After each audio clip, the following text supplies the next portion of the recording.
Welcome to the Dr. Gundry Podcast. You know, the statistics are absolutely startling. 70% of Americans are either overweight and obese. In fact, this morning, the newest thing is 42% of Americans are now obese.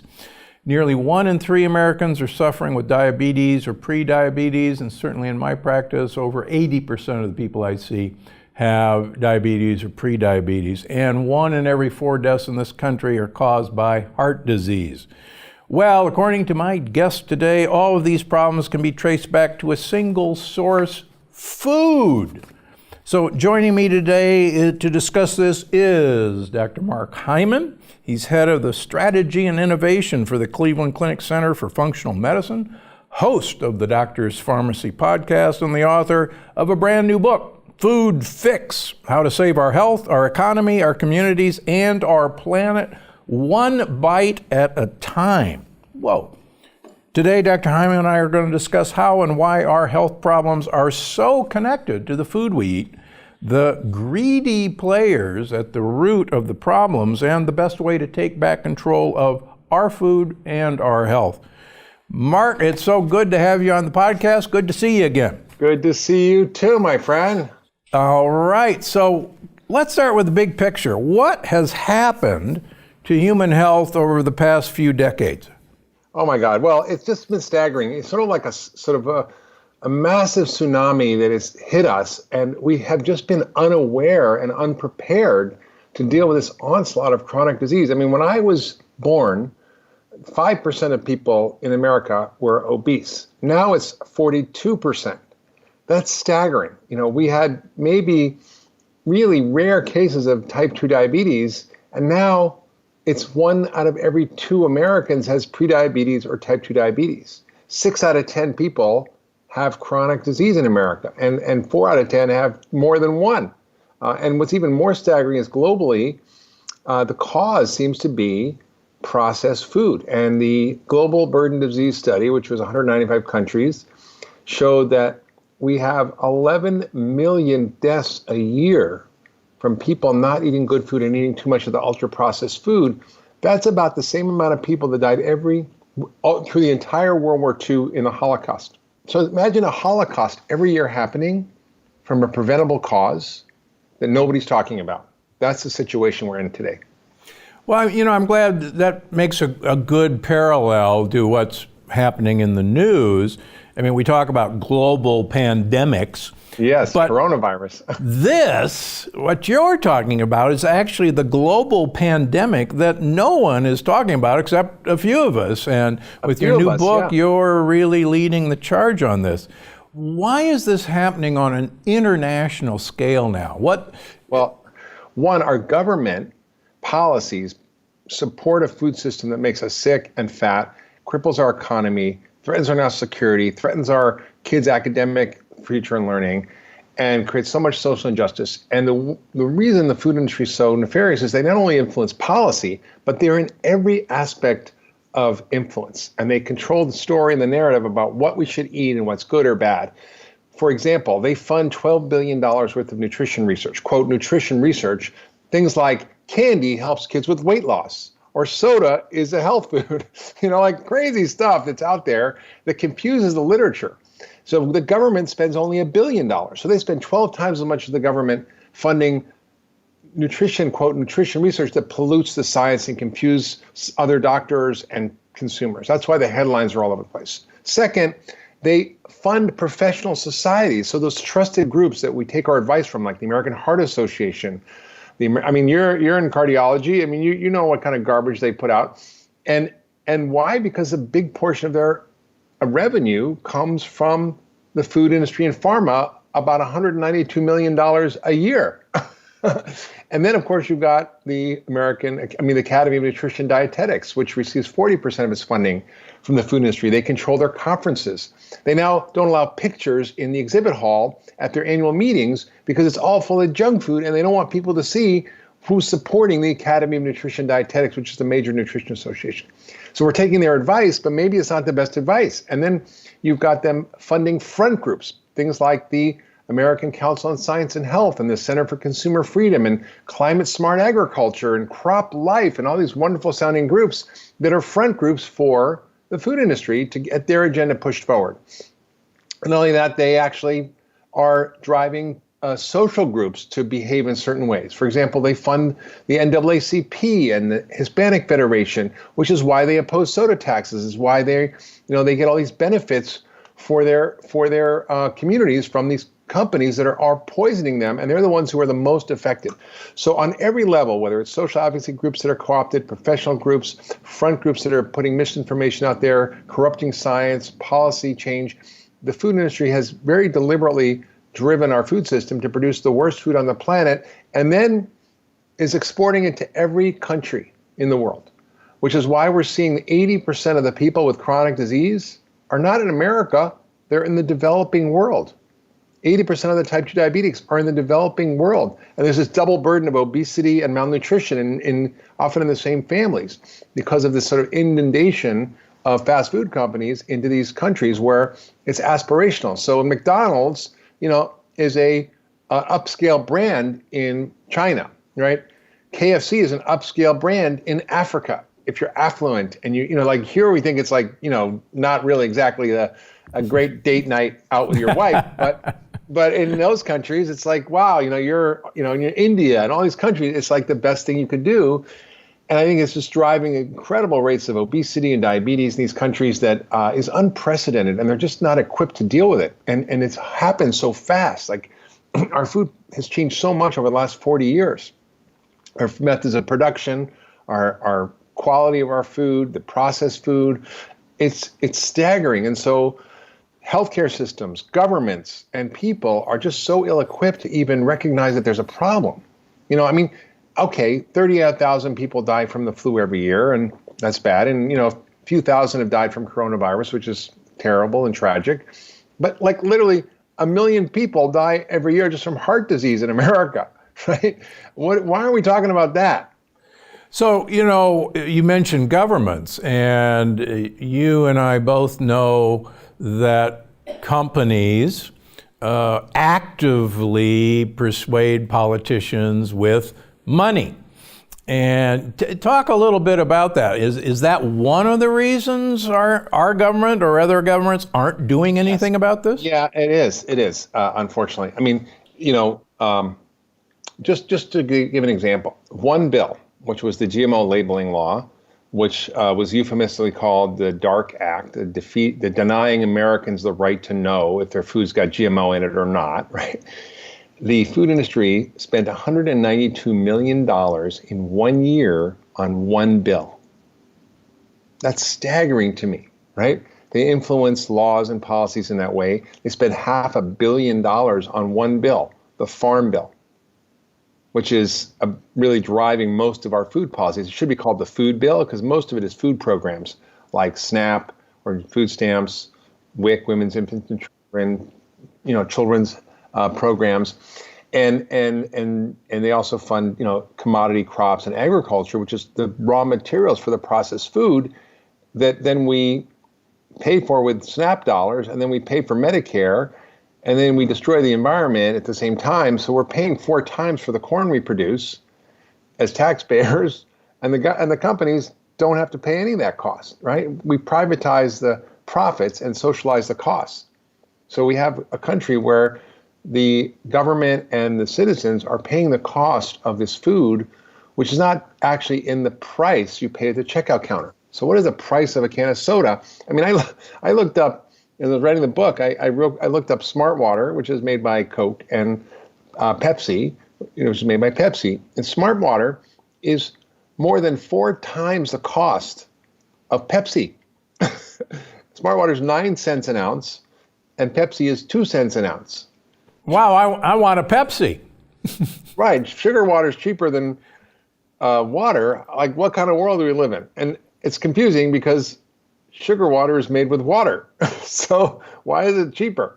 So I think this is really part of the insidious nature of what's happening. And so the food industry is really deliberately driving our policies. It's why we can't have an end to food marketing to kids. It's why food labels are so confusing and are meant to mislead people. It's why you can have, 5 different kinds of sugar on the label, but you don't have to list it as the first ingredient because it's about percentages. And when they distribute it over 5 different kinds of sugar, it doesn't have to be the number one ingredient and confuses consumers. This is not an accident, right? It's why we allow for 75% of food stamps to be used for junk food and $7 billion for soda or 31 billion servings.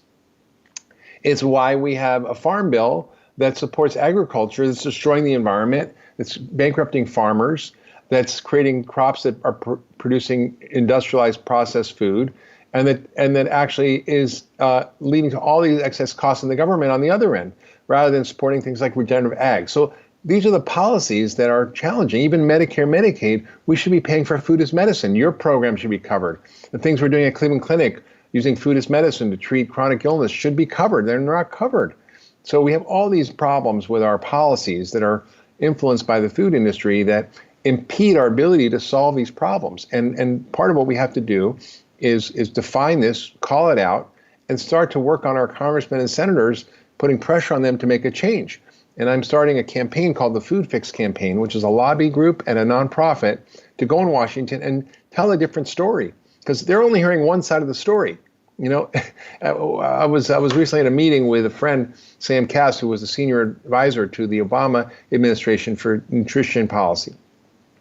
And he basically said, when he was there, the industry groups came in one after the other with giant briefing books, with 50 regulations they want to change, with legislation already written, with all the background on why they should do it, and they just give it to the congressmen or senators or the president or the White House.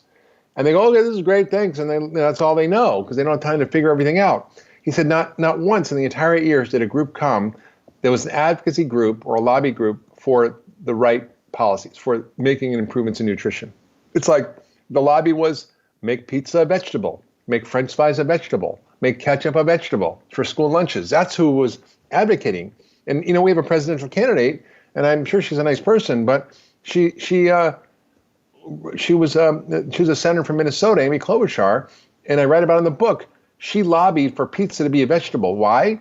Because in her state, the largest manufacturer of school lunch pizzas, Swanson, is in her state. So she lobbied to get that to be a vegetable. Otherwise, all their school lunch programs wouldn't be able to get the pizza. So this is the kind of nonsense. She's a Democrat and she's liberal and progressive, and it's just across the board. It's really discouraging. But it's possible to fix, and I'm trying to fix it. But money talks, obviously. It's one thing to use, great arguments and great research in front of your representative. How do we pay them under the table $50,000 to support their campaign these food companies do? Well, they do. They pay a lot for campaign contributions, and it's it's interesting. Policies will change if lawmakers feel pressure from their constituents, which is all about us. If they feel pressure from business, which they're starting to do, and in a good way. For example, like General Mills and Kellogg's and Danone have all committed to regenerative agriculture. And they will respond to education, which they're not getting, about the real issues that are going on. And so they're not completely corrupt. They want to do the right thing. They want to do what's in their self-interest, but it's tough. And if they're getting these big campaign contributions, it's challenging. But I'm raising a lot of money to actually create a campaign to go to Washington with powerful lobbyists who can tell a different story and actually make this happen. So I hate lobbying. I think it's terrible. But I think, you got to play the game if you're going to win. And I feel like there's no lobbyists for the good guys, and I want to be one of the good guys. Very good. Now, you mentioned regenerative agriculture a couple of times now. What the heck is regenerative agriculture for our listeners? Okay, well, let's just back up a little bit. So we hear about organic, we hear about, whole food, sustainable agriculture, all this stuff. But people don't understand, why our agriculture is so problematic. And as a doctor, why the hell would I care about farms and agriculture, right? Well, as a functional medicine doctor, you're looking for the root cause, and it starts on the farm. It starts with the seeds we produce. It starts with the chemicals we use, the fertilizer we use, how we farm, the quality of the food that's produced. And you have to start with that, because today, the best vegetables out there that are supposedly nutrient dense are about 50% less nutritious than they were when I was 10 years old 50 years ago. Yeah, that's exactly right. So even you're eating like a plant-based diet, the quality of the food is worse because of the soil it's grown in. The soil is required to have a lot of organic matter, a lot of microbes, a lot of life to extract the nutrients from the soil to give to the plant.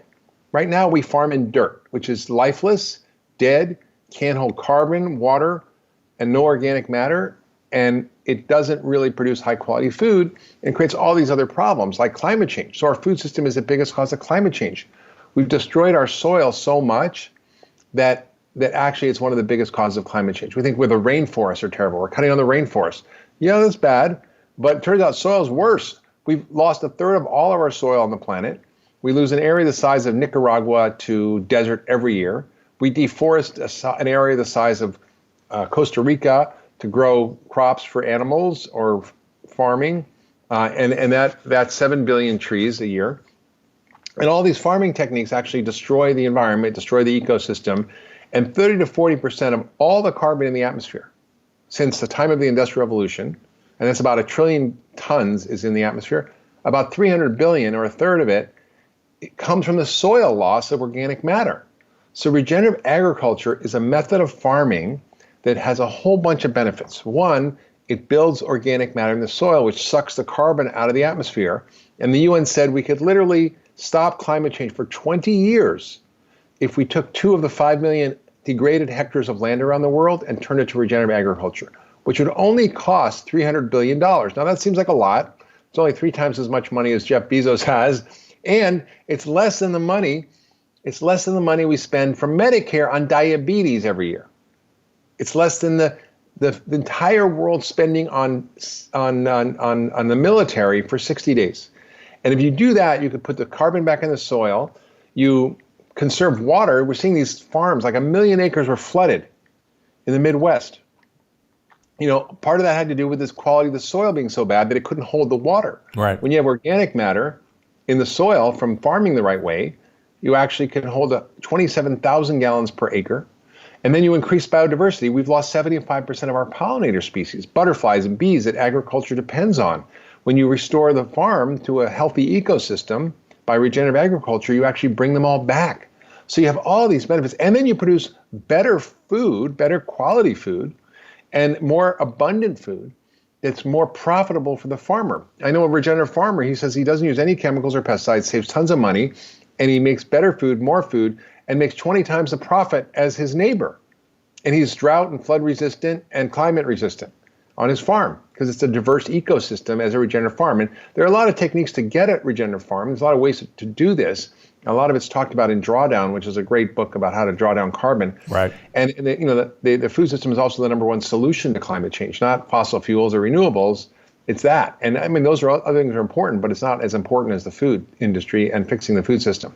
And they found that you can actually add so much carbon to the soil by using these methods that it's such a powerful tool, and the quality of the food is better, the people make more money, and everybody wins. And it's things like crop rotations or cover crops or using animals in the ecosystem to rebuild soil with their poo and their pee. It's about very specific techniques where you use low chemicals or no chemicals, no irrigation or very low irrigation, and you create a whole healthy ecosystem that has all these extra benefits. And people are now paying for this. So there's companies out there that are paying farmers to add value to the ecosystem, to build soil, to increase biodiversity, to conserve water. So these are called ecosystem services, and the farmers are actually benefiting from this. And we're talking about how do we do that in America? And Danone is now paying farmers to convert, and General Mills to convert their farms to regenerative farms. And because they know it's better for their supply chain, it's better for their business, it's better for everything. So we even see big companies that are the evil, terrible food companies starting to move in the right direction. So why wouldn't a farmer do this? What's stopping this from happening? And I know you talk a lot about this in the Food Fix, but yeah, well, it's an inertia. I mean, we've got policies in the government that are locking farmers into a way of producing food that is dependent on chemicals. It's dependent on large industrial scale agriculture. They're funding the monocrops of soy and corn and wheat and cotton and others that are really doing all the damage. They're not funding the right things. So the obstacle is really to get the government to start to support incentives for farmers to be able to actually do this, and that's happening. But business is already acting on this. You've got big companies like General Mills and Danone actually funding this. They're not just talking about it. And that, to me, is very impressive. And I think that will drive the government to change, and slowly it'll all shift. So there's definitely an interest in regenerative agriculture in Congress. There's a Food as Medicine working group. There are people who are talking about it, like Earl Blumenauer, Shelley Pingree, and Cory Booker, and Tim Ryan, and McGovern. So there's bipartisan side groups that are talking about how to actually work on this issue. So it's going to happen. It's coming. It's the right thing to do. It breaks down the myth that you need massive industrial scale agriculture to feed the world. You can actually produce more food, better food in a more distributed way. It reduces a lot of the adverse consequences of the food system, including the chronic disease, the economic impact of it, and of course the climate and environmental impact. Speaking of environmental impact, you mention in Food Fix about Roundup, glyphosate, and having yourself tested. Yeah, that's good. You read the book. Of course. I'm not going to talk to you unless I read the book, for goodness sake. All right. So Okay, give us a primer on Roundup. So for those who don't know, Roundup is a weed killer. It's probably 70% of all the agricultural chemicals used in the world. It's made by Monsanto, the same company that brought you Agent Orange, dioxin, and PCBs. And this chemical is used on soy and other crops as a weed killer. But it's working less and less well, so the use of it has to increase more and more, and it's becoming extremely abundant in the environment, in our food supply. In fact, in Kellogg's, I think it was a General Mills, maybe it's Cheerios, there's more glyphosate than there is vitamin D and B12, which they add to the food. And it has terrible effects. It destroys your microbiome, which I know you talk a lot about. Yeah. It has epigenetic effects. It causes generational harm over generations in terms of cancer and hormonal and other issues. It has been linked to cancer. There's multi-billion-dollar suits now. The CEO of Bayer was just fired by the board. So this is not good, and for them. And I think we really are swimming in a sea of it. And I try to eat organic. I try to have non-GMO everything. I'm super careful. I travel. Sometimes I can't, but I don't really go eat GMO corn or soy. I don't even process food. And I check my urine. I had 50th percentile for glyphosate, which freaked me out. And I'm like, oh my God. And how much are people getting that they don't even know? And it's sort of an uncontrolled experiment on the population that the government allows. And they were like, glyphosate's fine, it's not a problem, and it's not allowed in many other countries, but here in Europe, they don't allow it. Here, we just go about it as if it's nothing. Yeah. In fact, I just read a paper this morning that the honeybee's gut microbiome is totally altered by the glyphosate that's been sprayed on anything. And it's, as I think you mentioned, it's actually in most honey now because bees are collecting, this. But yeah, the microbiome of the honeybee has been totally changed. And as you mentioned, we don't have any honeybees anymore. And it's because of this lovely stuff. Einstein, I don't know if Einstein was right, but he said that when we lose bees off the face of the earth, we have 4 years to live. Uh-oh. Uh-oh.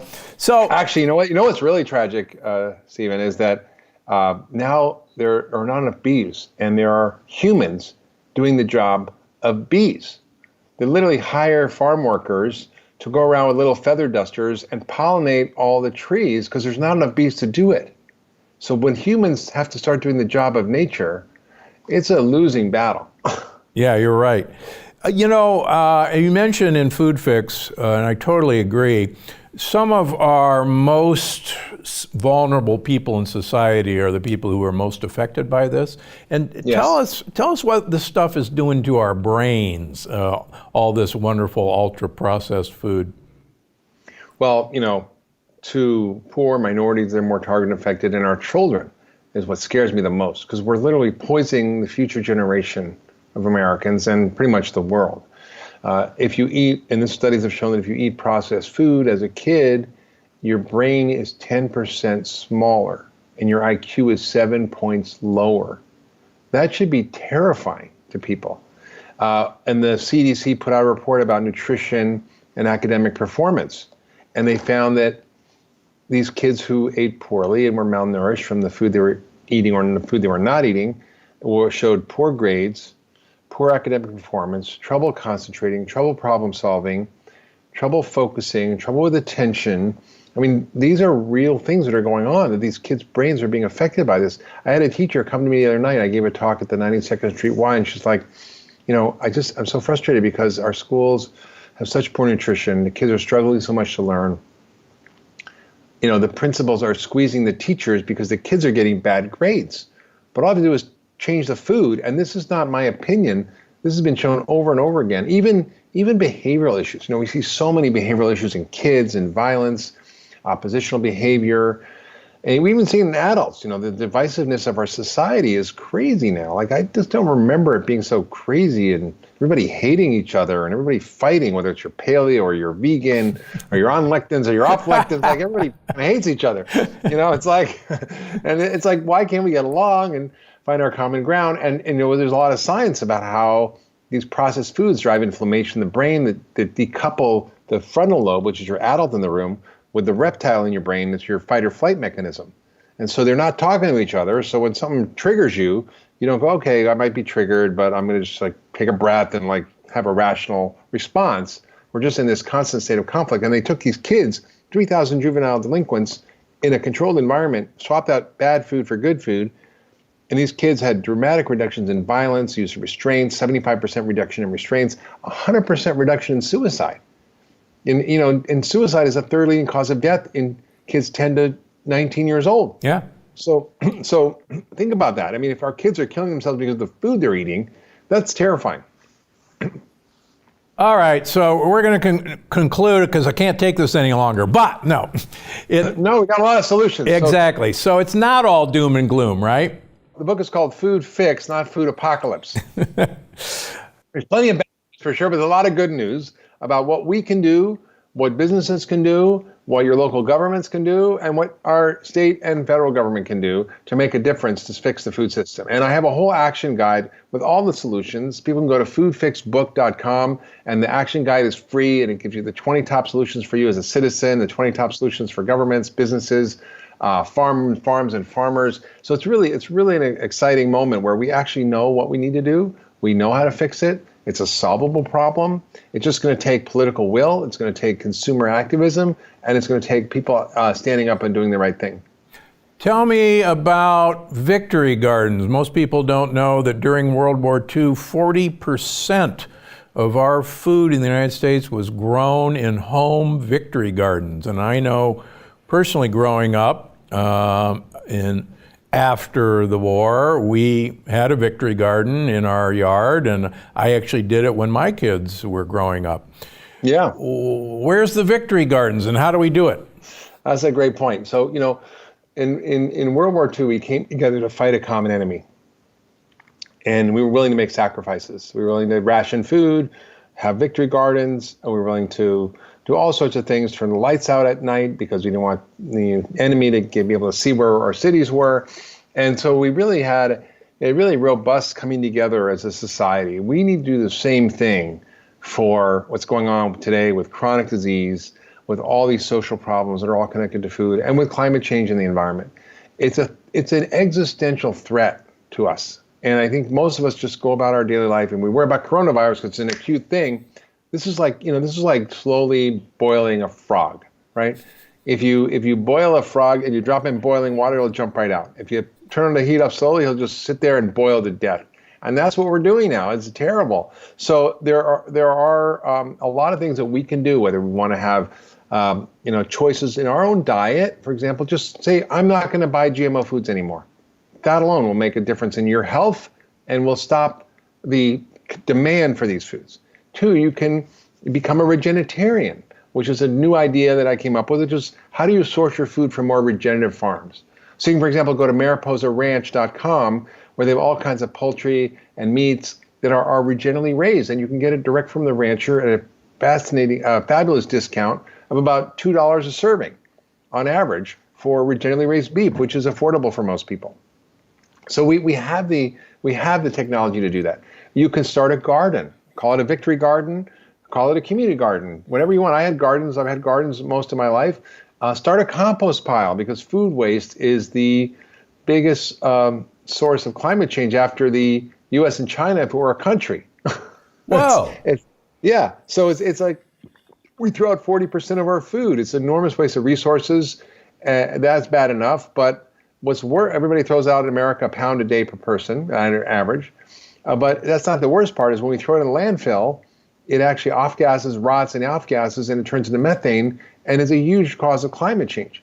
So food waste is a huge problem that you can end by having a compost pile in your kitchen, compost bucket, and then you can have a compost pile in your backyard if you live in the country or suburbs, or if you live in a city, you can have an in-home anaerobic digester that digests the food. There's business innovations that are happening around this. It's really exciting. So there's so much that you can do as an individual. Then you can be active politically in your town or community to advocate for this. You can be active in your school. You can be actively federally. Like, for example, you can go to foodpolicyaction.org, where they have a list of your senators and congressmen, their voting record on food issues and whether it's good or bad. And they've actually outed and gotten rid of a couple of congressmen who were super in the pocket of the food industry simply by a social media campaign. So we don't think we have impact, but we do. So what do you think about having leftovers as a way of reducing food waste? Leftovers is great. My favorite thing to do is the WIF dinner, and that's what's in the fridge. And I go in the fridge, and there may be little, kind of limpy things, and I basically chop them up and I make a stew or a soup, so you don't really notice that they're kind of wilted. And they may not be as nutritionally dense as, fresh off the vine, but it's still good food, and you can make stews, you can freeze them. So it's really important not to buy too much. Buy what you need, don't overbuy. Make sure you use leftovers. You can actually use composting if you can't get rid of all of it. I don't feel bad using scraps because I just throw it in the compost, and then have this amazing stuff that I put in my garden, and it's awesome. It's just so easy, and it doesn't smell or anything, and it's great. Okay, our listeners and viewers are living in an apartment, and they're going, "Oh, that's great, guys. Go out to your backyard, to your garden." What's the options of? Can you have a victory garden in your apartment? Sure. There are a lot of people have balconies or windowsills. People have little vegetables out there in pots, like tomatoes or herbs or a little lettuce. A friend of mine just showed me the other day, she had these 2 raised wooden boxes on her porch, and it was just full of lettuce and kale and all these amazing vegetables. They were literally just on her front porch. And you can I'm living in New York. There's rooftop gardens here. We have in the new apartment I'm moving to, we have actually a rooftop garden, a raised bed garden, and you can grow food. They have composting in the building. If you're living in an apartment, you can have that little compost collector. You can take to the local farmers markets. There's farmers markets in most cities now. The farmers love that stuff. So I think it's really pretty simple if you just kind of focus on it. All right. So those are all great tips. So I know you're a prolific writer like myself. In fact, that's why I'm spurred to write new books so often, because I'm always evolving and upgrading my theories on best health practices based on my research and working with patients. So sure. What's your most surprising revelation or discovery when you started writing Food Fix?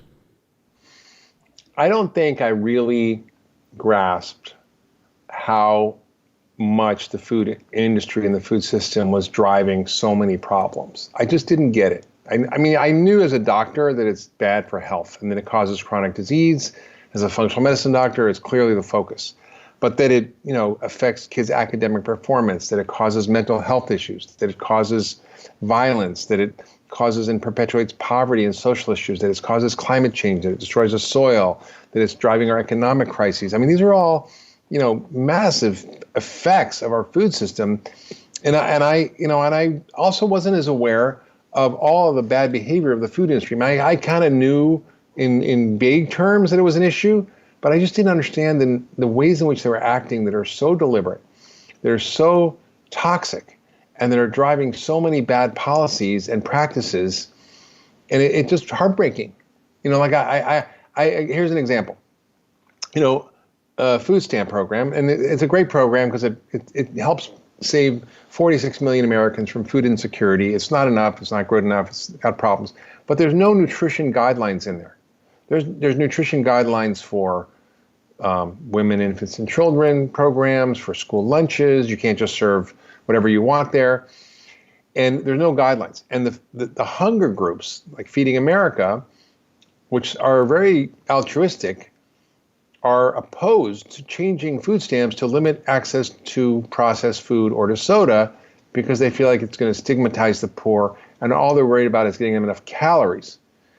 But you're actually killing these people, and the data is very clear that people on these programs, their health is worse. And on the board of these programs, of these nonprofits, are the big food companies. They fund huge amounts towards these nonprofits that are trying to do good things, but it's so co-opted. And so even, there's so much, conflict between the obesity groups and the hunger groups. Why can't we work together? And a lot of times it's just deliberate efforts from the food industry to prevent that from happening. Where do big health institutions fit into this problem? Are we benefiting by bad health in this country? Well, historically we have been. We get paid a lot to take care of really sick people, but that's changing. And the good news is that the Medicare policies around value-based care, which means you pay for results, you don't pay for just doing more and more angioplasties or cardiac bypasses or colonoscopies. You only get paid when people are well. It's a very different driver of medical practice, and it's happening fast. It's not quite there yet, but it's happening fast. And when we're incentivized based on the health of our population instead of just treating disease, that's going to change the marketplace. And now they're incentivizing healthcare systems to do the right thing. In Cleveland Clinic, we have a food as medicine program. We have small groups that are lifestyle groups. We have a lot of efforts to actually address this in a different way. And I'm really excited about that. So are we going to see big institutions shrink because we won't need all the hospital beds? Oh my gosh. Mark, what are you saying? Well, actually, I said that to the CEO of Cleveland Clinic, Toby Cosgrove, when I was at a conference on World Health, the Davos World Economic Forum. And I said, what would you say if I told you I could empty out half your hospitals and cut your bypasses and angioplasties in half? He's like, that would be great. I'm like, how are you going to pay the bills? You got an $8 billion a year revenue you're making from all that. He's like, we'll figure it out. And I'm like, and then he wouldn't leave me alone. He hired me to come do this at Cleveland Clinic. So that was a good thing. Well, so there is hope after all of this. There is so much hope. I think, defining the problem, naming it, educating people, getting people aware, changing their behavior, changing their influence on policymakers is a huge lever we can pull to make change. And we are mattering to those companies. I don't know if you saw the Burger King ad, but Burger King is not exactly a health food, but they announced that the Big Whopper had no more preservatives. And they had an ad of a burger getting really moldy over 34 days. And the end of the ad was, no artificial preservatives. And so Burger King is getting the message. That's a good thing. It doesn't mean it's a health food, but still, I think there's a movement towards shifting the food system to healthier foods, changing our agricultural practices, and I'm actually very hopeful. That's great. Yeah, I used to show a slide. I went to the Santa Barbara Farmers Market a few years ago and bought a pint of strawberries, organic strawberries, and I simultaneously went to Costco and bought their strawberries, and I put them in the refrigerator and I didn't bother them. And after 3 days, the organic strawberries from the farmers market were, covered with mold and all sorts of wonderful stuff, munching away. And the Costco strawberries, I'm proud to say, lasted 6 weeks without any deterioration. And wow. the point of it is, if a bug, if a mold won't eat that dumb stuff because of all the preservatives on it, why would you want to put that stuff in your mouth? It's true. It's like margarine, A fly will land on butter, but won't land on margarine. Yeah, and one last funny thing. Michael Pollan, I think for years, had a Twinkie on his desk, wrapped in the cellophane, and every year he'd go by and squeeze it, and it was still perfectly fresh after years and years. And it's like, why would I put that in my mouth? It's true. Yeah, I mean, the whole idea you should only eat food that rots, but Yeah. Burger King has kind of figured that out and trying to use that for their benefit, which I'm not so sure is a good idea. But All right, so we could go on, and we've mentioned off camera, I do fear for your health and safety walking down the street. yeah, I know. Someone's got to speak out. I mean, what am I going to do? I'm 60. If I die, whatever, at least I got the word out. But I don't think that's going to happen. I think people are engaged and care about this because it affects everybody, whether you're Republican, Democrat, Christian, Muslim, doesn't matter, Jewish. Everybody's affected by this chronic disease epidemic. It's everybody. I guarantee you, everybody watching this, listening to this, somebody in your family has a chronic disease, whether it's diabetes or high blood pressure, they're overweight, they have dementia, they have heart disease, they have cancer. I mean, it's so common, and a lot of it is caused by our food. Yeah, and you and I both know that our healthcare system cannot survive unless we make a fix. That's right. It's going bankrupt, and it's going bankrupt faster than anyone would have anticipated. Right. Well, people don't know there's a Medicare trust fund running out of money in 5 years. Yeah, 5 years, 2025. And $1 out of $2 of Medicare is going to be for, sorry, no, I'm wrong. $1 out of $2 of the entire federal budget is going to be for Medicare in 5 years. It's not coming like in 20 years. It's coming like pretty soon. Yeah, that's real soon. All right, I know where people can find Food Fix. Where can they find out? You've mentioned it. Let's summarize it again. How do we get with this movement? Okay, well, you go to foodfixbook.com to learn more about the book, to get the 5 steps to a healthy you and a healthier planet. You can get the Food Fix Action Guide, which is what to do about it. And you also can go to foodfix.org, which is about the nonprofit that we're created to fix the food system. And we're, starting to build a movement. We're launching this campaign soon, and people can join and be part of that.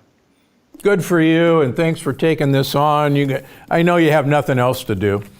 Yeah, and if people want to find me, they can find me on the Doctor's Pharmacy, which I have to have you on talking about lectins, my podcast, and also Dr. Mark Hyman on social media, Dr. Mark Hyman on Instagram, Facebook, and Twitter. So hope to see you there. All right. Take care, and thanks again. Of course. Now, before you go, we've got an audience question that I always do. Actually, this is very timely. So, since we brought up the coronavirus. Okay. At Voyage Vixen on Instagram asks, I know your specialty is the immune system from your xenotransplant days as a heart surgeon. That's actually true. I travel for work and cannot avoid countries with coronavirus outbreaks. What do you recommend I do to protect myself from the coronavirus? Want me to give some thoughts? Yeah. Sure. First of all, 38,000 people die every year from the flu, far less than coronavirus. You're more likely to die of heart disease than you are of the coronavirus. That's the first thing, and put in perspective. The second thing is 80% of people who get it have no symptoms or mild symptoms. The people who die are the ones who are compromised or sick. If you're traveling a lot, it's often stressful, so make sure you get enough sleep, drink plenty of fluids. Your mother's advice, basically, eat good food, don't eat sugar because that suppresses your immune system. Take certain vitamins that can help boost your immunity, like vitamin D, at least 5,000 a day. I take a cocktail of mushroom, immune-boosting herbs like reishi and maitake and shiitake that help my immune system, and zinc and vitamin C and the usual cocktail. That really will help. And then there's other advanced immune support things you can do, but that's really what I would do, and not freak out about it. I mean, I wouldn't go to Milan, I wouldn't go to Wuhan, I wouldn't go to the center of where this is. Yeah, those are all great points, and I think you really vitamin D is so important. The University of California, San Diego, UCSD, put out a very good paper a few years ago that the average American should take 9,600 international units a day of vitamin D3 to have an adequate level, which was very actually impressive data. I certainly recommend, like you say, everybody should be on 5,000 international units. That's a lot. Yeah, quite frankly, I've said this before, I measure vitamin D levels on everybody every 3 months. I have yet to see vitamin D toxicity, and I have some people who run their vitamin D levels at 200, 250 nanograms per milliliter. I haven't ever seen vitamin D toxicity. No, I haven't either. Yeah, I think we're missing the boat on this one. But you're right. More people are going to die of heart disease today than of the coronavirus. That's for sure. And you're right. Our food system is the pandemic we should be focused on. It really is, and I think that's what people need to understand, and that it's affecting everybody. It'll affect you in your lifetime, and that it's actually totally treatable and preventable by using this approach. And I just want people to understand that that's what's so exciting about this. It's not like we have to wait for some crazy solution or a vaccine or some magic new drug. Like, we have the tools, and the best drug is food, and using the right food. You mean there's no vaccine against this chronic food disease? Is there a vaccine against soda? I don't think so. All right. Thanks again, Mark. Our paths will cross again soon, I'm sure. Okay, my friend. Take care. All right. Take care. Before you go, I just wanted to remind you that you can find the show on iTunes, Google Play, Stitcher, or wherever you get your podcasts. Because I'm Dr. Gundry, and I'm always looking out for you.